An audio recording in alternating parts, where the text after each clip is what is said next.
दोसर के जन्म ला बेटा गोदी में खेलाबै छी गे सूती न हमारा खेत में किए बोले बकरी चराबै छी गे रनिया हमारा खेत में किए बोले बकरी चराबै छी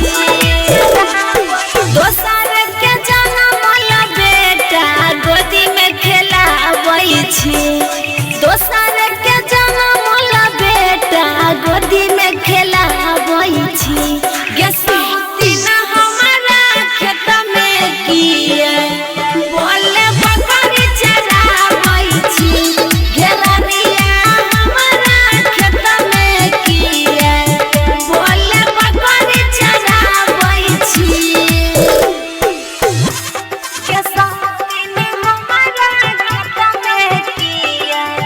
बोले बकरी चराबै छी लाल बाबू बकरी चराबै छी गे रनिया हमारा खेत में किए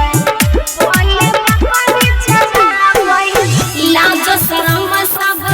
पी गेल घोर के एकने एकने झूला कोइ छी के अपना छोड़ के हे गई लाज शरम सब पी गेल घोर के एकने एकने झूला कोइ छी के अपना छोड़ के दोसर कमैला कपर किए खूबे अगराबै छी दोसर कमैला कपर किए खूबे अगराबै छी गे सूती न हमारा खेत में किए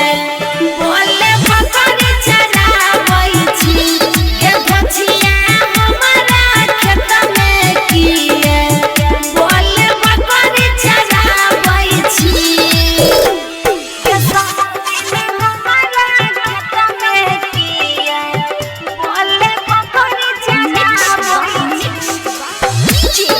लाल बाबू चराबै छी गे रनिया हमारा खेत में किए बोले बकरी चराबै छी सुतल आबै छही डांग पसार के शौक तोहर जाय रे देबो मिट्टी तेल ढार के सुने ना सुतल आबै छही डांग पसार के शौक तोहर जाय रे देबो मिट्टी तेल ढार के राइटर आज पवन मस रोज मिले आबै छी